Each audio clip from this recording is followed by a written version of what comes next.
बात करते हैं। उत्तराखंड में भारी बारिश का कहर देखने को मिल रहा है। बारिश से हो रही तबाही की अब दो तस्वीरें हम आपको दिखाने जा रही हैं, जहां बारिश और लैंडस्लाइड से बद्रीनाथ हाईवे बंद हो गया है।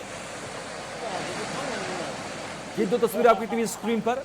वहीं दूसरी ओर आप देख पा रहे हैं, ये हल्द्वानी की तस्वीरें हैं, जहां भारी बारिश से गौला नदी का जलस्तर बढ़ गया है। जिले में 22 से ज्यादा सड़कें अब बंद हो गई हैं। तो दो तस्वीरें आपकी टीवी स्क्रीन पर लगातार हम आपको दिखा रहे हैं। उत्तराखंड में बह गए घर और पहाड़ से लगातार भारी भरकम पत्थर जैसे गिर रहे हैं, जिसकी वजह से सड़कें अब बंद हो चुकी हैं।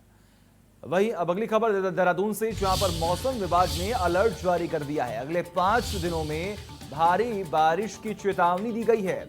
9 जिलों में भी भारी बारिश का रेड अलर्ट जारी कर दिया गया है। पिथौरागढ़, बागेश्वर, चमोली, नैनीताल में अलर्ट दिया गया है। उधम सिंह नगर, पौड़ी, टिहरी, देहरादून और हरिद्वार में भी चेतावनी दी गई है। तो मौसम विभाग ने यह अलर्ट जारी किया है। 9 जिलों में भारी बारिश का रेड अलर्ट जारी कर दिया गया है। तो ये बड़ी और अहम जानकारी। पिथौरागढ़, बागेश्वर, चमोली, नैनीताल में अलर्ट है।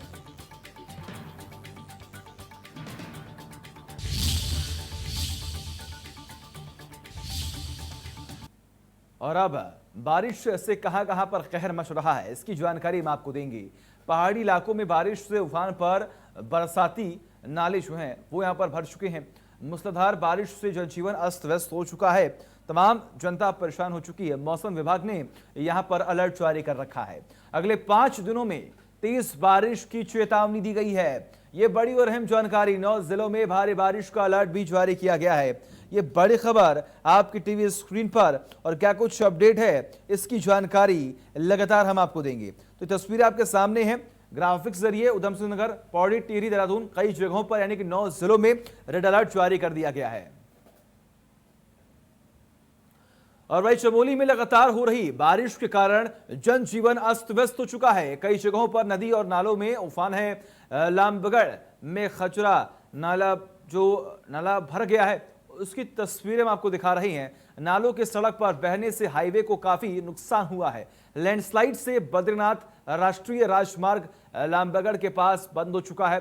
हाईवे बंद होने से 200 से अधिक यात्री फंसे हुए हैं। गोपेश्वर ऊखीमठ मार्ग मंडल धोती धार के बीच बंद पड़ा है। गोपेश्वर हाफला पोखरी रूट भी भूस्खलन के चलते बंद है। वह जिले के 39 ब्रांच सड़कें भी बारिश और भूस्खलन के कारण बंद हो चुकी हैं। यह इंडिया न्यूज आपको एक्सक्लूसिव तस्वीरें दे रहा है। तमाम जानकारी के लिए हमारे साथ हमारे सहयोगी फोन लाइन पर देवेंद्र जुड़े हुए हैं। देवेंद्र, तस्वीरें हम देख रहे हैं, भयावह तस्वीरें। ये जो आपदा है इससे अब तमाम जनता परेशान हो चुकी है। किस तरीके से तमाम जनता के लिए यहाँ पर सुरक्षा मुहैया कराई जा रही है? अभी तक कितने लोगों को सुरक्षित जगह पर पहुंचा दिया गया है? जी, चमोली की बात करें तो चमोली के बद्रीनाथ धाम को जाने वाले लगभग 80 से अधिक यात्री जो है वहाँ पर फंसे हुए हैं। हालांकि पैदल मार्ग जो है वहाँ पर खुला हुआ है। पैदल मार्ग से उनकी आवाजाही कराई जा रही है। चमोली जिले में बारिश का दौर जो 2-3 दिन से चल रहा, उससे लोग भयभीत हैं। नाले उफान पर हैं। लोगों कई जगह भूस्खलन से गाँव में अफरा तफरी है। लगभग 5 मकान जो है सोनला में क्षतिग्रस्त हो चुके हैं। तो ऐसे में दिक्कतें बढ़ रही हैं। हालांकि अभी जनहानि की कोई बात नहीं आई है, लेकिन दहशत में लोग अभी भी हैं। बद्रीनाथ यात्रा चलने से यात्री जगह जगह फंस रहे हैं। जगह जगह हाईवे पे भूस्खलन हो रहा है।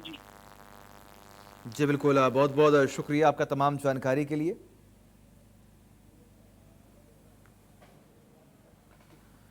पहाड़ों में लगातार हो रही बारिश से मैदानी क्षेत्रों में नदी नाले उफान पर हैं। हल्द्वानी में गौला नदी का जलस्तर भी काफी बढ़ गया है, जिससे निचले इलाकों में रहने वाले लोगों को अलर्ट रहने के निर्देश जारी किए गए हैं। भारी बारिश से छोटे नालों में उफान पर है, जिससे आसपास की बस्तियों में पानी घुस चुका है, जबकि राष्ट्रीय राजमार्ग भी प्रभावित हुआ है। भारी बारिश के अलर्ट को देखते हुए सभी अधिकारियों को अलर्ट मोड पर रखा गया है, जिससे भूस्खलन की सूचना पर तुरंत राहत बचाव कार्य शुरू किया जा सके। संवेदनशील क्षेत्रों में पुलिस की तैनाती की गई है, ताकि लोग जब भी रोड पार करें तो उन्हें कोई दिक्कत ना हो।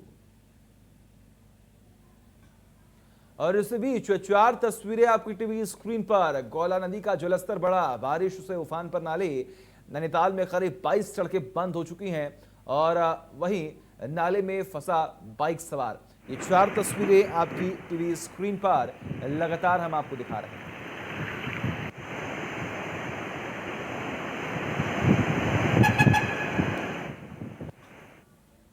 और इस बीच मसूरी में भारी बारिश के बाद लोगों के घरों में पानी घुस गया है, जिससे लोगों को काफी नुकसान हुआ है। घर में पानी घुसने से लोगों को भारी परेशानियों का सामना करना पड़ रहा है। लोगों ने बताया कि भारी बारिश के चलते नाला बंद होने के कारण सड़क से पानी उनके घरों में घुस गया, जिससे घर में रखा सारा सामान जलकर यहाँ पर खराब हो गया। माफ कीजिएगा, जब तक जितने भी सामान थे वो पानी में बह भी गए हैं और इस पानी में जो सामान रखे गए थे वो सब बेकार हो चुके हैं।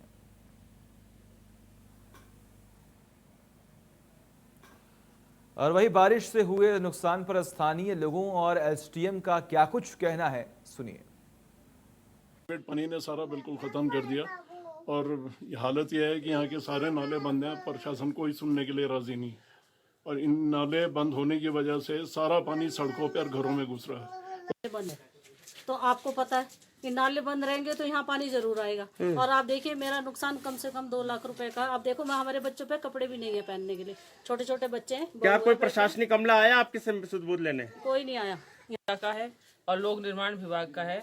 और क्योंकि सबसे पहले नगर पालिका को बरसात, यहाँ पता है कि 6 महीने बरसात रहती है, उससे पहले ही हमारे अधिकारियों को जितने हमारे नाले खाले इनकी सफाई होनी चाहिए। पूर्व में भी डीएम साहब द्वारा स्पेशल एक पैसा आता था, बजट आता था नालों की सफाई के लिए, परंतु आजकल नालों पे कब्जा हो गया। अभी ये जो 5 स्टार होटल है, सवाई होटल, ये आप देख ही रहे हैं, इनका पुस्ता बना, सारा मलबा उस नाले के अंदर भर गया और वो सारा पानी डाइवर्ट हुआ। ये जो गड्डी खाने में हमारी एक डिस्पेंसरी है, वेटनरी डिस्पेंसरी, आपने देखा होगा, वो सारा पानी झरने के रूप में वहां आया और वहाँ पुस्ता भी गिर गया, जो कि पीडब्ल्यूडी का एक पुस्ता है, वो भी आपने देखा होगा, वो उसी कारण से ढहा क्योंकि उसके अंदर पानी भर गया। बरसात से जिनको मसूरी में जिसको भी नुकसान हो रहा है, जिनके घरों को या उनके बर्तन कपड़े वगैरह, तो इसको हम तत्काल उनको राहत राशि वितरित कर रहे हैं। पूर्व में भी 10 चेक यहाँ पर वितरित किए गए हैं और जैसे कि संज्ञान में आया है कि एक जगह पे जो है अभी 5-6 परिवारों को हमारे नैब तहसीलदार गए थे और उनके द्वारा ये बताया गया है कि 6 परिवारों के को जो है हम 5 परिवारों को जो है उनके घर में पानी घुसने की बात आई है और उन्होंने इंस्पेक्शन भी कर लिया। तो इसको हम तत्काल जो है कल ही इनकी जो है P20 बना करके और अहेतुक सहायता जो है वितरित करेंगे।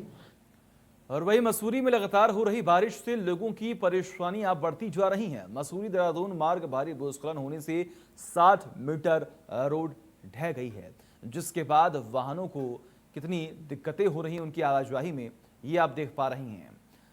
कल से सड़क किनारे पहाड़ी को काटकर रोड का चौड़ा किया जाना था, लेकिन लगातार तेज बारिश की वजह से ये काम नहीं हो पाया। एसडीएम ने बताया कि मसूरी देहरादून मार्ग पानी वाले बैंड के पास पूरे तरीके से क्षतिग्रस्त हो चुके हैं। वही बारिश के कारण सड़क की मरम्मत में परेशानी आ रही है। और वही इस मामले में एसडीएम और कोतवाल का क्या कुछ कहना है, सुनिए। हमने जिलाधिकारी महोदय के निर्देश पे AEPWD और मैंने स्वयं जो है मसूरी देहरादून मार्ग का निरीक्षण किया। मेन जो इश्यू है वो पानी वाले मोड़ पर है, जो कि 50-60 मीटर रोड टूट गई है। तो उसके लिए अभी तक तो जो छोटी गाड़ियों की आवाजाही चल रही है, बड़ी गाड़ियों का वहाँ पे रिस्क होगा, उसको हम लोग रेस्ट्रिक्ट भी कर रहे हैं। मौके पे जो है पहाड़ी काटने का वहाँ पे ऑप्शन बन नहीं पा रहा है, क्योंकि जस्ट उसके ऊपर जो है सड़क का दूसरा बैंड आता है और उसको नीचे से जो है पुस्ता तोड़कर और दोबारा जो है पुस्ता बनाने की उनके द्वारा कार्रवाई की जाएगी, जिसमें जो है लगभग 15-20 दिनों का टाइम जिसमें लगेगा। फिलहाल हमारी रणनीति ये रहेगी कि उसको जो है ज़्यादा इतने 15 दिन तक जो है हम लोग उसको जो है यातायात को प्रतिबंध नहीं कर सकते हैं। और वही उत्तराखंड में कोरोना संक्रमण का ग्राफ लगातार बढ़ता ही जा रहा है। अगर हम बात करें तो प्रदेश में अभी तक 416 नए संक्रमित मरीज मिले हैं बीते 24 घंटे में। इसके साथ ही अब संक्रमित मरीजों की संख्या 11,000 पार हो चुकी है। अब तक प्रदेश में 7,014 मरीज ठीक होकर अपने घर लौट चुके हैं। वहीं 143 संक्रमित मरीजों की मौत हो चुकी है। प्रदेश में अभी भी 4,103 एक्टिव केसेस हैं। मरीजों की डबलिंग दर 23.10 दिन पहुंच गई है, जबकि रिकवरी रेट 62.12% पहुंचा है। सबसे ज़्यादा 192 केस उधम सिंह नगर में सामने आए हैं। वहीं अगर बात करें हरिद्वार में तो यहाँ पर 107 नए केसेस सामने आए हैं। देहरादून में अगर बात करें तो यहाँ पर लगातार ये आंकड़े बढ़ रहे हैं। 36 केसेस आए सामने। नैनीताल में 15, अल्मोड़ा में 1, बागेश्वर में 9, चंपावत में 16, पौड़ी में 5, रुद्रप्रयाग में 4, टिहरी के 16 और उत्तरकाशी में 15 संक्रमित मरीज आए हैं सामने।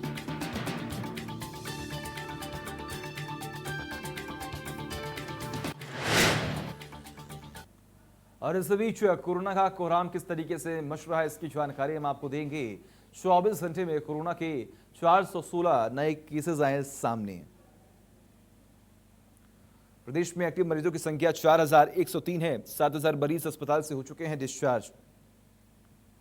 बड़ी और अहम जानकारी लगातार हम आपको दे रहे हैं।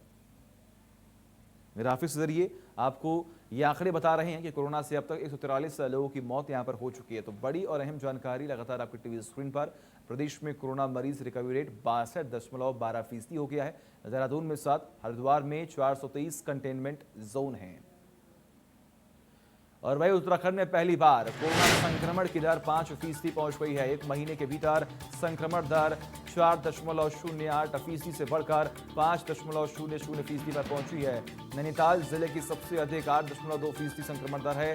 प्रदेश में कोरोना संक्रमण को रोकने के लिए सरकार ने सैंपलिंग जांच बढ़ाई है। अब रोजाना औसत 6000 सैंपलों की रिपोर्ट आ रही है। प्रदेश में अब तक 2.17 लाख सैंपलों की जांच हो चुकी है और संक्रमित मामलों का आंकड़ा 11000 पार कर गया है। सैंपल जांच बढ़ने के साथ ही संक्रमण दर बढ़ रही है। पहली बार प्रदेश की संक्रमण दर 5.0% पहुंची है। पर्वतीय जिलों की तुलना में मैदानी जिले नैनीताल, हरिद्वार, उधम सिंह नगर, देहरादून जिले में संक्रमण की दर अधिक है।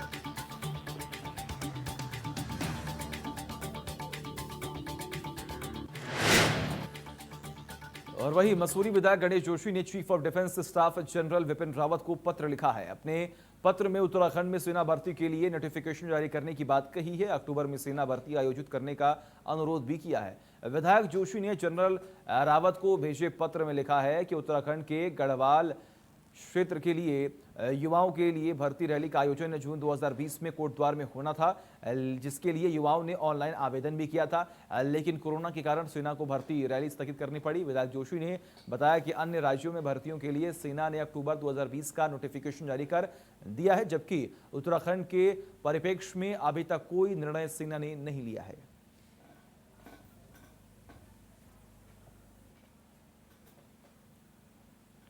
इस मामले में बीजेपी विधायक गणेश जोशी का क्या कुछ कहना है, आइए सुनाते हैं आपको। एक सैनिक बहाली प्रदेश है। अधिकतर यहाँ के युवा सेना भर्ती होकर देश की सेवा करते हैं और यहाँ पर सेना द्वारा भर्ती रैली जून 2020 में कोटद्वार में आयोजित की गई थी। और वही उत्तराखंड पर्यावरण संरक्षण एवं प्रदूषण नियंत्रण बोर्ड जिले के होटल, धर्मशाला और आश्रमों को अब कार्रवाई के जद में आ चुके हैं। तो इनके खिलाफ कार्रवाई की गई है। होटल, धर्मशाला और आश्रमों ने जल और हवा निकासी सहमति पत्र के लिए आवेदन नहीं है।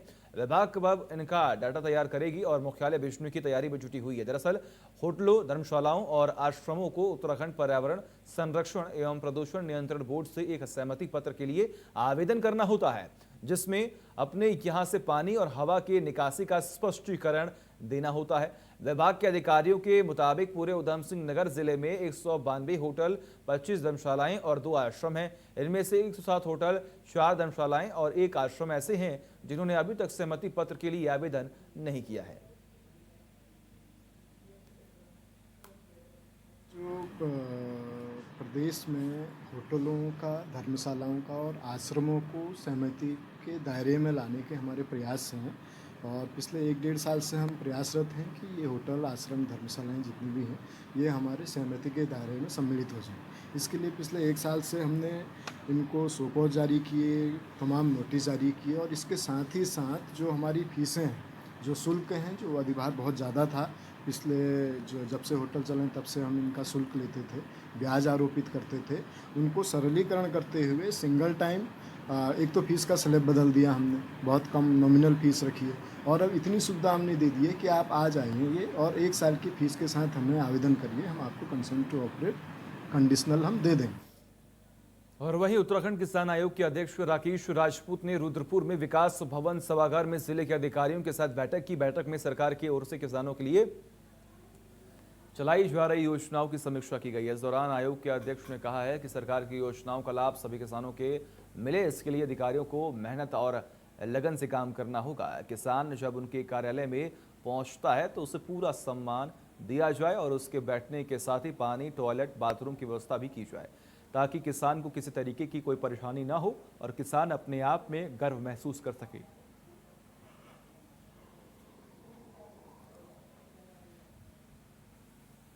जनपद उधम सिंह नगर के सारे किसानों से संबंधित सभी अधिकारी थे। अपने प्रदेश के उपाध्यक्ष, किसान आयोग के उपाध्यक्ष भाई राजपाल सिंह जी, गौरव जी और अन्य अपने किसान आयोग किसान मोर्चे के प्रदेश अध्यक्ष अनिल चौहान जी, ये सब लोग आए थे और ये समीक्षा बैठक थी कि जो योजनाएं केंद्र सरकार की और प्रदेश सरकार की हैं वो किसानों को कितना लाभ पहुंचाए।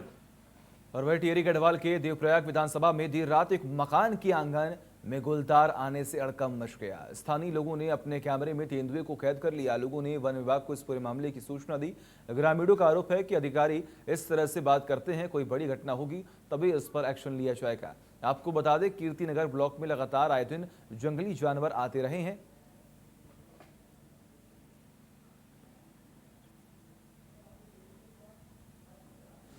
और ये तस्वीरें आपके सामने। बगल में रात के 12:30 बजे बाघ आया और यहाँ पे एक दहशत का माहौल है बना हुआ है, क्योंकि यहाँ पे छोटे छोटे बच्चे रहते हैं। कल को कोई घटना घट जाए, इसलिए मैं शासन प्रशासन से अनुरोध करती हूँ कि कुछ यहाँ पे से जल्द सुरक्षा की जाए ताकि कोई ऐसी घटना न घटे जिसकी वजह से लोगों को पछताना पड़े। तिरावत ग्राम जाखनी से बोल रही हूँ। मैं आपको कल रात कैप्चर किया हुआ बाघ की खबर दूंगी। ये वो छत है जहाँ हमने कल रात 12:30 बजे बाघ देखा और मेरे राहुल भैया द्वारा वीडियो में कवर किया गया। और मैं आपको ये बताना चाहूँगी कि हम लोगों ने बहुत सुना कि इधर बाघ दिख रहा है, ग्राम जाखनी में बाघ दिख रहा है, तो हम लोगों ने ये शिकायत फॉरेस्ट डिपार्टमेंट में की। तो फॉरेस्ट डिपार्टमेंट वालों ने हमें ये दिलासा दिया कि ये वो बाघ नहीं है जो आदमखोर हमला करेगा, बल्कि आप लोग सुरक्षित रहो। और वहीं यूपीसीएल के एमडी नीरज खैरवा हरिद्वार दौरे पर रहे। नीरज सिंगल ने कुंभ मेला क्षेत्र में चल रहे अंडरग्राउंड लेवल के कार्य में तेजी लाने के लिए समीक्षा बैठक की। इस दौरान उन्होंने संबंधित अधिकारियों को 15 अक्टूबर तक के लिए काम पूरा करने का निर्देश दिया है। उन्होंने कहा कि उत्तर अंडरग्राउंड केबल का काम होने के बाद हरिद्वार का सौंदर्यीकरण तो होगा ही, साथ ही भविष्य में दुर्घटना का रिस्क भी कम होगा। वही इस काम में देरी पर नीरज खैरवाल ने कहा कि जिस किसी भी विभाग की वजह से ऐसा हुआ है उसकी जिम्मेदारी तय कर कार्रवाई की जाएगी।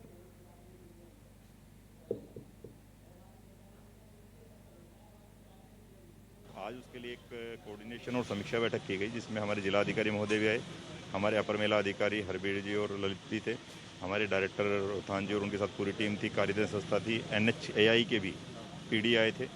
उन सभी से विभिन्न बिंदुओं पर देखते हुए डायरेक्शन दी गई है कि जो कार्य अभी तक स्लो हुआ है उसके लिए देखा जाएगा कि क्या कारण है, उस पर कार्रवाई करें, अगर किसी की रिस्पॉन्सिबिलिटी फिक्स की जाएगी।